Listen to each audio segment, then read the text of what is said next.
Previous video में हम लोग 69 क्वेश्चन किए थे। आज इस वीडियो में हम लोग बात करेंगे 70 क्वेश्चन से, है ना। तो पहला क्वेश्चन क्या है कि पहला क्वेश्चन क्या है, OPEC controls oil export through, है ना। ओपेक जो है ऑयल कंट्रोल को ऑयल एक्सपोर्ट को कंट्रोल करता है, किसके थ्रू? Cartel, monopoly, dumping, none of the above. तो जनरली क्या होता है, कार्टेल के थ्रू, ठीक है। डंपिंग तो हमारा क्या होता है कि फॉरेन मार्केट को बर्बाद करने के लिए, है ना, सस्ते दर पे फॉरेन मार्केट में बेचता है और डोमेस्टिक मार्केट में हाई प्राइस पे बेचता है। और डंपिंग ही मोनोपोली का पार्ट है, मोनोपोली का पार्ट डंपिंग है। नेक्स्ट है कि import substitution involve protection of, है ना। कि इंपोर्ट सब्स्टिट्यूशन कहने का मतलब होता है कि जो हम आयात कर रहे हैं विदेश से, ठीक है, उस चीज को हम डोमेस्टिकली प्रोडक्शन करें, डोमेस्टिक प्रोडक्शन। जैसे कि पहले हम मोबाइल का इंपोर्ट कर रहे थे, है ना, तो अब मोबाइल हम डोमेस्टिकली बनाएंगे, तो इसको हम लोग क्या बोलेंगे, इंपोर्ट सब्स्टिट्यूट।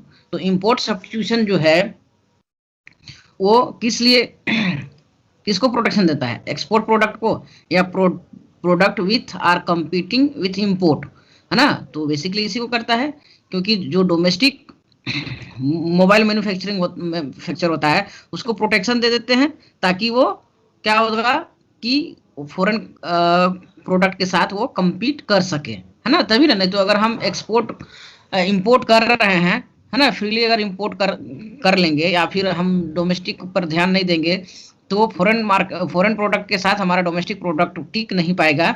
इसलिए हम लोग क्या करते हैं, इंपोर्ट सब्स्टिट्यूट करते हैं कि इंपोर्ट जो चीज को हम लोग कर रहे हैं अब उसको क्या करेंगे, डोमेस्टिकली प्रोडक्शन करेंगे, ताकि जो हम इंपोर्ट कर रहे हैं वस्तु उसके साथ ये compete कर सके, ठीक है। नेक्स्ट है export promotion involve encouragement of export product, है ना। कि एक्सपोर्ट प्रमोशन अगर पॉलिसी अगर हम अपनाते हैं तो इसका मतलब क्या है कि हम किसको इनकरेज कर रहे हैं, एक्सपोर्ट रिलेटेड प्रोडक्ट को डोमेस्टिकली प्रोडक्शन में हम क्या कर रहे हैं, उसको बढ़ावा दे रहे हैं, ठीक है। नेक्स्ट है कोरिया हैड फॉलोड, मतलब कोरिया जो है वो क्या करता है, एक छोटा सा कंट्री है लेकिन टेक्नोलॉजी बहुत डेवलप है ना। तो कोरिया यहाँ पर क्या करता है, एक्सपोर्ट प्रमोशन करता है, इंपोर्ट सब्स्टिट्यूशन की बात नहीं करता है। लेकिन इंडिया जो है, इंडिया पहले क्या करता था कि वो इंपोर्ट सब्स्टिट्यूट पॉलिसी अपनाता था कि जो इंपोर्ट कर रहे हैं उसको हम कैसे मिनिमम करें। लेकिन अभी की जो करंट पॉलिसी है वो दोनों पे काम कर रहा है कि इंपोर्टेड गुड्स जो है उसको हम कम से कम इंपोर्ट करें और डोमेस्टिकली उसको हम ज़्यादा प्रोडक्शन करें, चाहे वो डिफेंस का हो, मोबाइल मैन्युफैक्चरिंग में हो। और दूसरा एक्सपोर्ट पे ज़्यादा ध्यान देता है कि हमको रेलवे प्रोडक्ट पहले डोमेस्टिकली यूज होता था लेकिन अब विदेश में भी बेचा जाने लगा है। तो इसमें क्या होगा, इंडिया हैड फॉलोड बोथ, अभी का जो पॉलिसी है उसमें दोनों का बात करता है।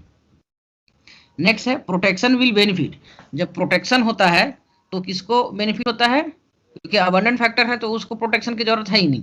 लेकिन मेनली प्रोटेक्शन किस फैक्टर की जरूरत पड़ता है, स्केयर फैक्टर्स ऑफ प्रोडक्शन को। नेक्स्ट क्वेश्चन है in case of India protection will benefit, अगर हम प्रोटेक्शन देते हैं, प्रोटेक्शन कहने का मतलब कि अगर हम टैरिफ लगाते हैं, है ना, तो ये टैरिफ का बेनिफिट किसको होगा, कैपिटल इंटेंसिव इंडस्ट्री को कि लेबर इंटेंसिव इंडस्ट्री को। तो इंडिया में ज़्यादातर होता है लेबर इंटेंसिव, तो लेबर इंटेंसिव गुड्स का बेनिफिट होगा ना कि कैपिटल, क्योंकि कैपिटल ऑलरेडी हमारा क्या है, स्केयर है। तो हमारा अधिकतर प्रोडक्शन जो है वो लेबर इंटेंसिव होता है। तो जब हम प्रोटेक्शन देंगे तो हमारा लेबर इंटेंसिव गुड्स का प्रोडक्शन में बढ़ावा मिलेगा।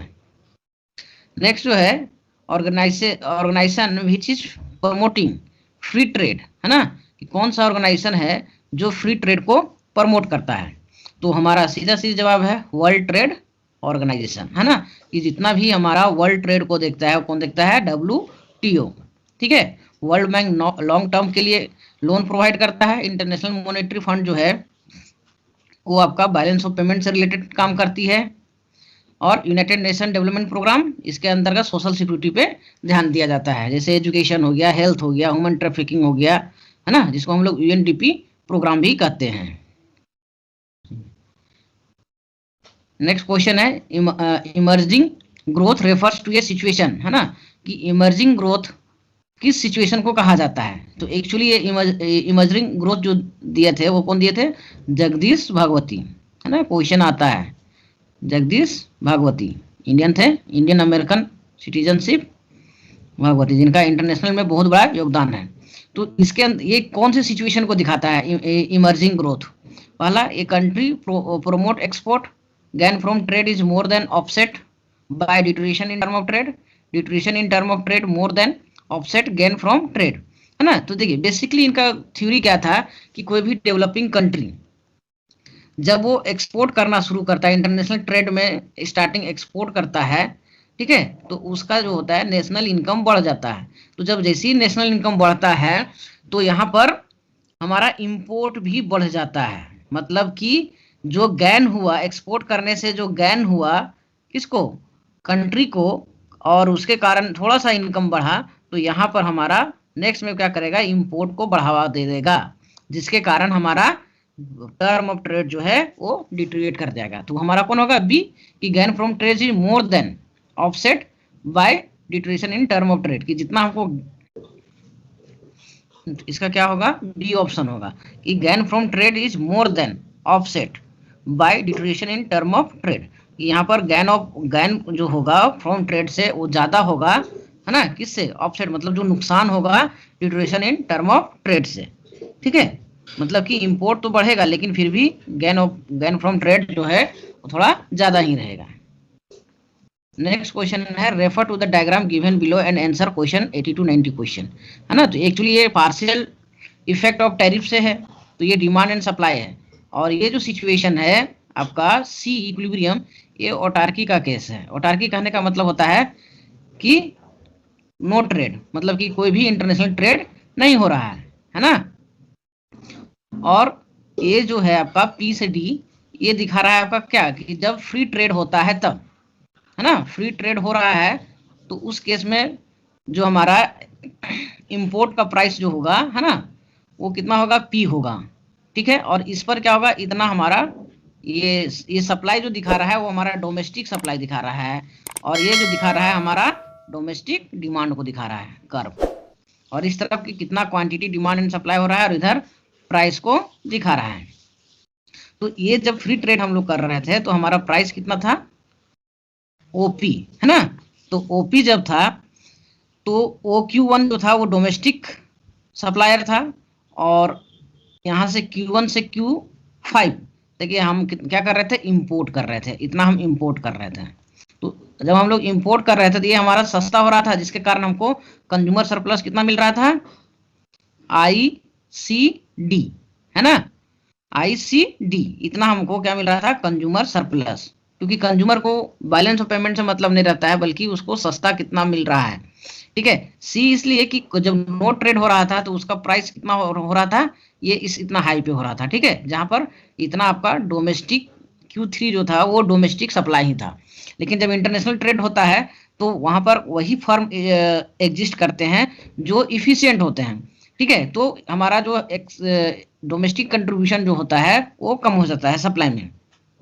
तो अगर सरकार प्रोटेक्शन ट्रेड, मतलब कि यहाँ पर जब टैरिफ लगाती है, तो अगर T1 टैरिफ लगाती है ना, तो T1 टैरिफ लगाएगी तो P + T1 ये यहाँ तक बढ़ जाएगा, है ना। अब यहाँ तक बढ़ जाएगा जिसके कारण क्या होगा कि इतना जो कंज्यूमर सरप्लस है वो सरकार के पास एज ए टैक्स के रूप में चला जाएगा, ठीक है, ठीक है। उसी तरह से जब P2 लगाएगी तो ये क्या हो जाएगा? पूरी कंज्यूमर सरप्लस खत्म हो जाएगा, मतलब कि सिर्फ आपका ऑटार्की की स्थिति बन जाता है।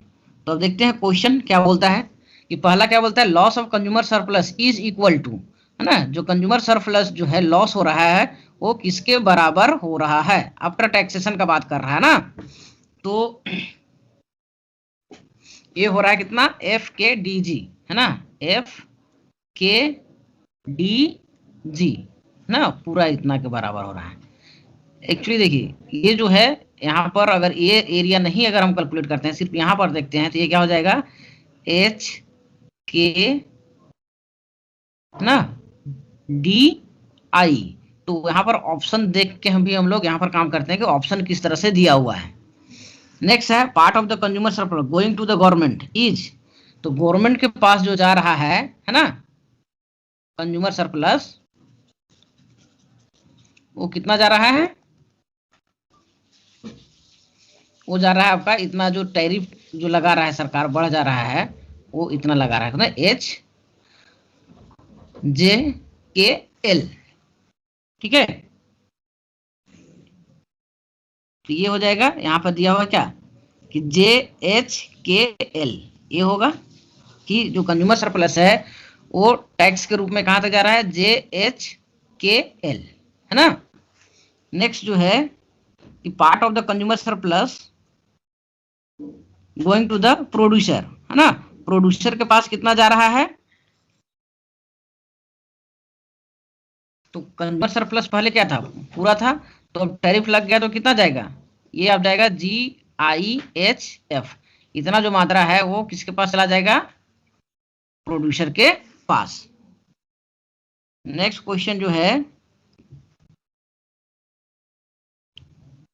नेक्स्ट क्वेश्चन है part of the consumer surplus going to producer is,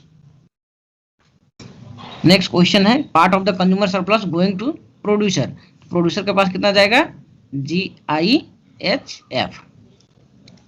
next जो है production cost of protection is, है ना, कि जब टैरिफ लगता है तो डोमेस्टिक प्रोड्यूसर को, है ना, या डोमेस्टिक प्रोडक्शन में कितना उसको बेनिफिट होता है। तो यहाँ पर हम लोग देख सकते हैं कि कितना होता है, कि पहले इन लोग फ्री ट्रेड में इतना कर रहा था इस पोर्शन को, लेकिन अब जब प्रोटेक्शन हो गया तो ये बढ़ के कहाँ पर आ गया, Q2।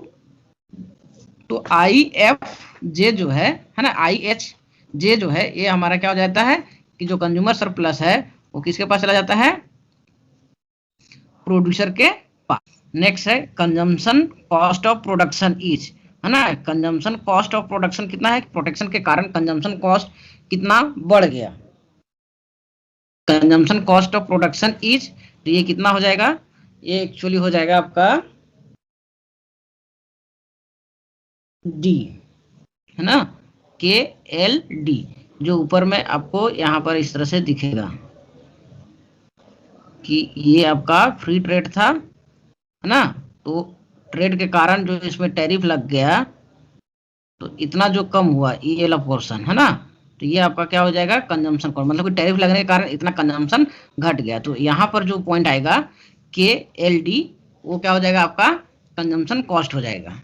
नेक्स्ट क्वेश्चन है import will be zero when tariff will be, क्या हो जाएगा, T2, कि T2 जब हो जा रहा था तो ये हमारा क्या हो जाएगा कि वो ओटार्की के केस में आ जाएगा ना, यहाँ पर। तो ओटार्की में क्या हो जाएगा, इंपोर्ट हम किसी से करेंगे ही नहीं, जीरो हो जाएगा, क्योंकि अगर हम यहाँ पर क्या था, जब इक्विलिब्रियम में आ जाता है तो ये ओटार्की का केस हो जाता है, जहाँ पर नो एक्सपोर्ट नो इंपोर्ट होता है।